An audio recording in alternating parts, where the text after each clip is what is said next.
Okay, let's take a look at today's lesson. So we are in the midst of our polar unit. Let's just review just a little bit. So the first day we found out how to go back and forth between rectangular coordinates and polar coordinates. And then the last 2 days we've been working on graphing in the polar coordinate, grid. So we're going to move on to some more concepts that we actually look at in rectangular form versus polar form, and that's imaginary numbers or complex numbers. And so in regular rectangular form, we're familiar, or should be familiar with this notation right here. I usually don't call it Z. I don't know that we actually would call it Z. That's the one form of it. So Z equals A plus BI. Remember where A is the real part of the number and B is the imaginary part. BI is the imaginary part. That's a complex number. We actually can graph those in rectangular form. We really don't do that much of that in math classes, but you could. What you would do is you would change the axes on the rectangular axis and make the x-axis would be the real axis and the y-axis would be the imaginary axis. And then what we would do is we would just plot, let's say for instance this was, I don't know, let's make up a number. Okay, so let's say we have z equals 2 minus 3i. Okay, if we were going to graph that, then we would go 2 spaces along the real axis, or here, and then we would go down 3 spaces on the imaginary axis, and we would have a point right there. That would be this particular point. Okay, so we can graph in rectangular form. So what we're going to do today is we're going to learn how to change imaginary or complex numbers from rectangular form to polar form and back and forth. Okay, that's what we're going to be working on. We have worked with regular points. We know how to transform those back and forth from one system to the other. Today's goal is to work with the complex or imaginary numbers and do the same thing. So we've got a little bit of vocabulary words to go through. The modulus, this is a new vocab word, the modulus. The modulus, or it's also designated by like absolute value bars, absolute value of the complex number. So what are we doing? It's basically, square rooting a squared plus b squared. Now, I want to give you a caution. I had some students earlier today who were actually using I in this formula. Okay? They were using this whole back term, but that's not what the formula says, does it? It doesn't say BI, it says B. You would just use the number in front of I in this formula. You're not going to use I in the formula. I just want to be sure we're clear about that, because then they were getting like this to be a subtraction sign and it was just getting all off. So please be aware that it's just the coefficients that we're going to be putting into that formula, not the I part. Alright, so that's the modulus. Now this is kind of interesting. We need to be aware, because it's written here, but some people kind of gloss over it. The modulus of z, which is this absolute value z, is r. Those are the same things. That's not necessarily apparent. We need to know that. So in this formula, so we're going to go from rectangular form to polar form. In this formula, this r is actually the modulus. It's this thing right here, this absolute value z thing. So r is the modulus. Okay, we should write that down, be sure we understand that, because that's going to come into play in really all of this work.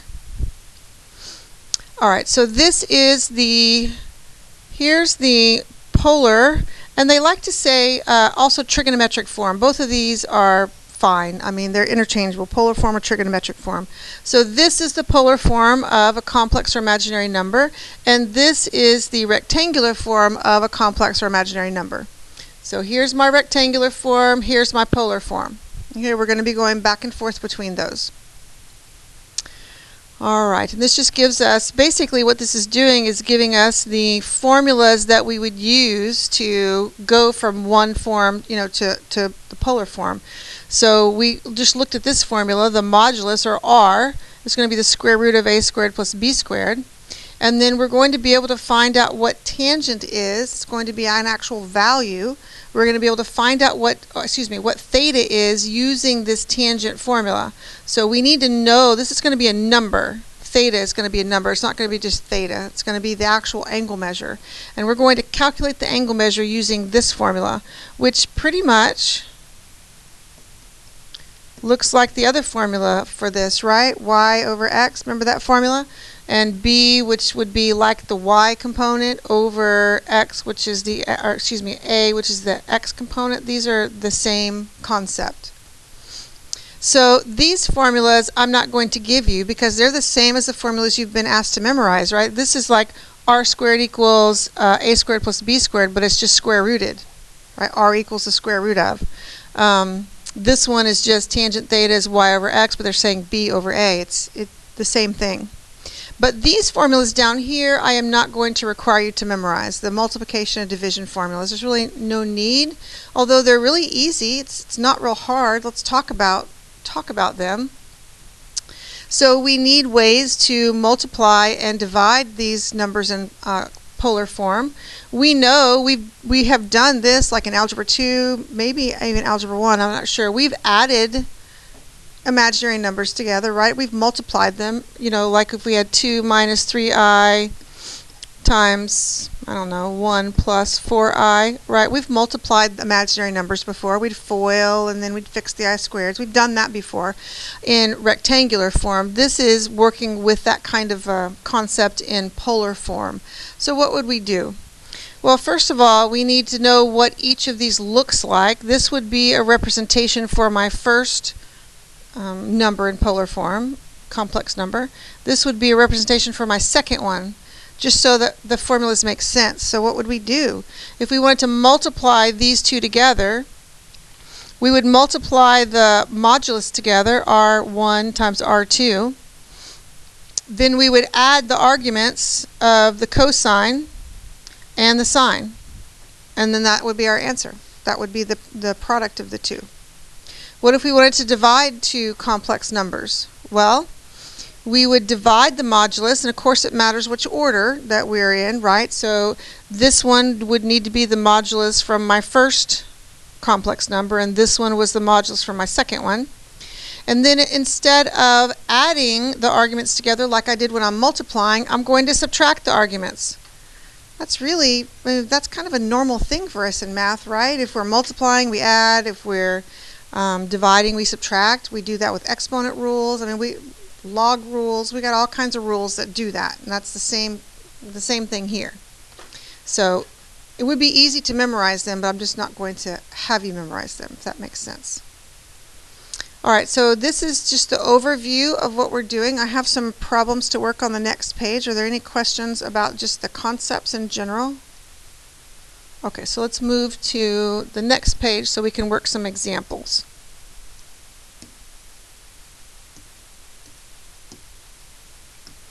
Okay, so we really have three things we're working on in this unit. We're going to work on some graphing. We're going to graph some complex numbers.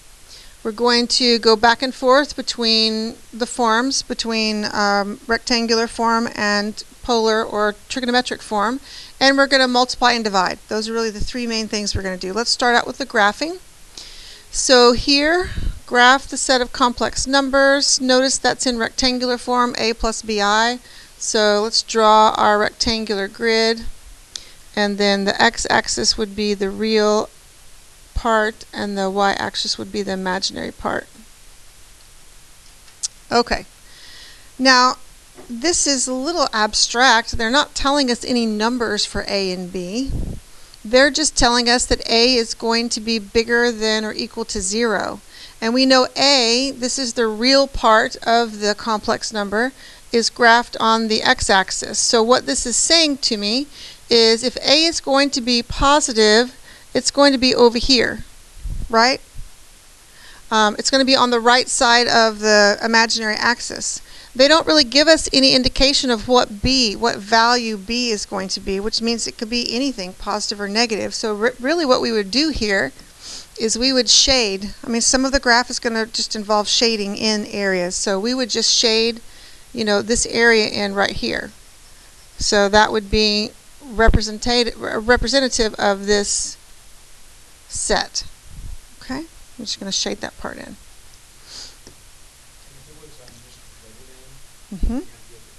We do, yes. If this was just greater than, we would need to like put a dotted line right here on the axis. Maybe it would be kind of hard to see on the axis, but we would try to get a dotted line on there. Yeah, we will do dotted or solid lines with this. All right, so let's look at the second example of graphing. Here we have all z values so that the modulus is 1. Now, the modulus has been referenced in polar form, wasn't it? So it would be easier for us to graph this in polar form. I mean, we wouldn't have to. We could do rectangular form, but then we'd have to change the modulus into something. So why? Why would we do that, right? So since it's dealing with the modulus, which is a polar concept, let's graph it in polar form. And if the modulus is 1, and what else is the modulus? We wrote it on the other board. R. If R equals 1, then we know what that looks like, right? That's a circle, like in the first ring. So I would just draw a circle here. Okay, what if it said the modulus is less than 1? Then what would I do? I would shade the inside, and if it wasn't or equal to, if it just said less than, I would make the circle dotted, right? It's just the regular concepts we've dealt with before. So absolute value z is always polar. The modulus is always polar. Z itself could go either way, but the absolute value is polar. We would do polar for that. Okay. All right, so we good with the graphing? And you'll see other variations of that. So now let's work on going back and forth between polar form and rectangular form. So I'm going to write up here the formula for our polar or trigonometric form of complex numbers. So it's z equals r times cosine theta plus I sine theta. Okay, that's where we're going. Okay. All right, so let's see. We know what r is. R is actually the modulus, absolute value, z. So we can calculate r. That's not a problem. Or we use our formula. So r is going to be, and we're just doing coefficients, right? So it's going to be the square root of 3 squared plus, and we want the coefficient, and this was confusing some students earlier too, we want the coefficient of negative I. Well, we know if there's no number there, it's our lovely 1, right? Because it's everywhere. So my coefficient of this would be a negative 1, right? So it would be negative 1 squared. So let's see, what is that? So square root of 3 squared is 3, so it's a square root of 4 or 2. So r is going to be 2. Okay, so that's pretty straight. So now we have that. We know what that is. The next thing that we want to work on is the theta. We need to find out what is theta. So what are we doing? We are mapping from one coordinate system to the other. It's going to be in this exact same spot. If we looked at this in rectangular form, I would go root 3 along the x-axis, right? And I would go down 1. It would be, in here. So this point has to also be here in the fourth quadrant. So I should make myself a note. I need to, whatever angle measure I come up with, it needs to be in the fourth quadrant. Okay, we need a fourth quadrant angle. So let's use our other formula that was on the other page. It was tangent theta equals it's like the y part, or the y component, which would be a negative 1 over root 3. So let's figure out. So we know our angle needs to be in the fourth quadrant because that's where this point is. All right, so let's see, what would that be? That would be where sine, And of course it would be in negative. We know it's in the fourth quadrant, but it would be where sine is, what, a half, and cosine would be root 3 over 2. So it would be like in a long place right here. So we could do a negative rotation and do negative pi over 6, but that really, I would prefer not to, because if I have a negative angle in this, I'm going to have to simplify it and use even odd properties. Oh, I love even odd properties, right? But I mean, let's just go ahead and go with the positive angle. So the if I just rotate around this way, instead of doing negative pi over 6, I would get 11, right? So my theta is going to be 11 pi over 6.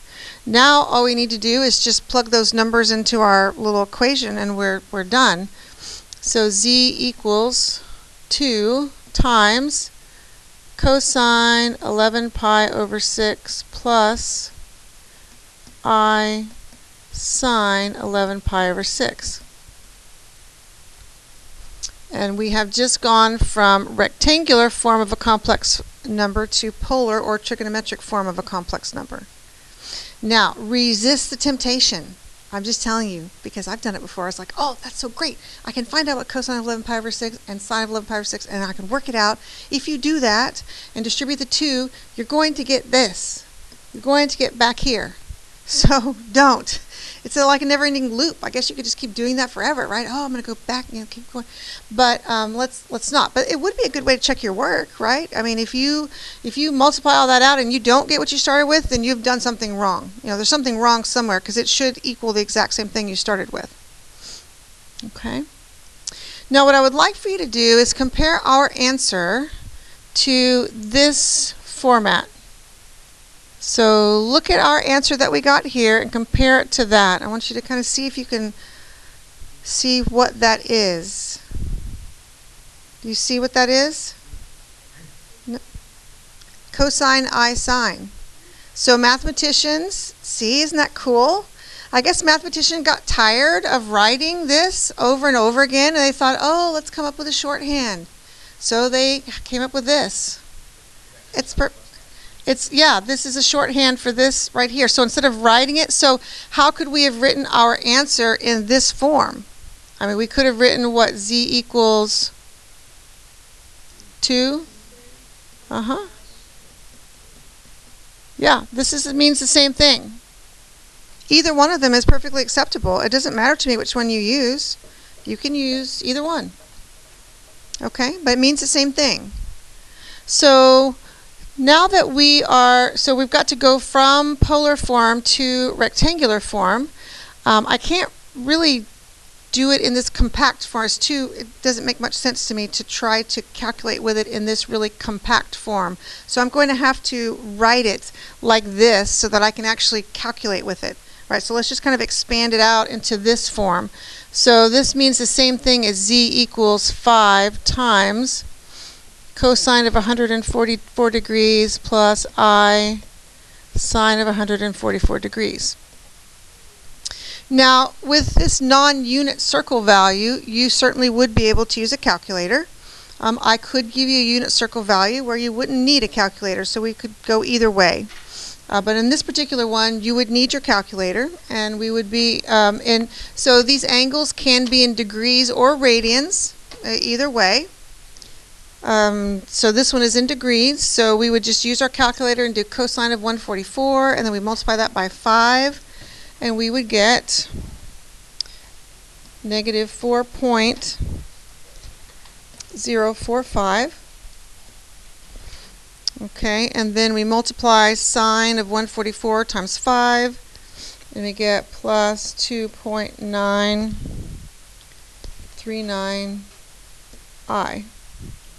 Now, just kind of for fun, just as a double check for us, let's think about where this is in our coordinate axis. So this would be left, right? And this would be, so it's going to be like somewhere up here. And let's see, does this correspond to a location in the second quadrant? It does, right? Isn't 144 in the second quadrant? Yeah, so I mean we're in line, we're where we need to be. Does that make sense? Because we need to understand what it is we're doing. We're just writing this point in a different form. Okay? Alright, so that's transforming back and forth. We good with that? Last concept is multiplying and dividing. So here we just have a division one. We're given the two angles, the two, well, they're in angle form, they're in polar form, but we're given our complex number. We're asked to divide them. Okay, so let's do that. So what do? We want to divide the modulus, right? So this z1 divided by z2 is going to equal. So we divide the modulus, so 2 divided by 5 times. And then if you remember, the dividing is the subtracting of the arguments, right? So it's going to be cosine of pi over 4 minus pi over 3 plus I sine of pi over 4 minus pi over 3. Okay, we need to work with that and simplify that. So of course we're going to have to get a common denominator and subtract. Let's see, denominator would be 12. So what does that give us? A negative pi over 12. So we have 2/5 times cosine of negative pi over 12 plus I sine of negative pi over 12. So I guess we have two options on how to write it from here. If we want to leave it in this expanded form, we would need to simplify it. Okay, we would need to use our even-odd properties, so let's practice that. So what would cosine of a negative angle generate? The normal cosine, right? So this would be 2/5 times cosine of pi over 12. And what about sine of a negative angle? What would that generate? Negative. It would do negative I sine of pi over 12. Okay, so that's one option. Let's say that I want to put it in CIS form. Well, unfortunately, I would have to leave it as a negative angle if I wanted to put it in that form because it's different, right? In simplified form, it's different. So if I wanted to put it in that form, so this is one possible answer. That's a good answer. I like that one. If we wanted to put it in the other form, it would be 2/5 CIS negative pi over 12. And that's a fine form also. Either one of those would be acceptable. We just would not be able to simplify this negative argument. Okay? All right, questions on this? We all right? Okay.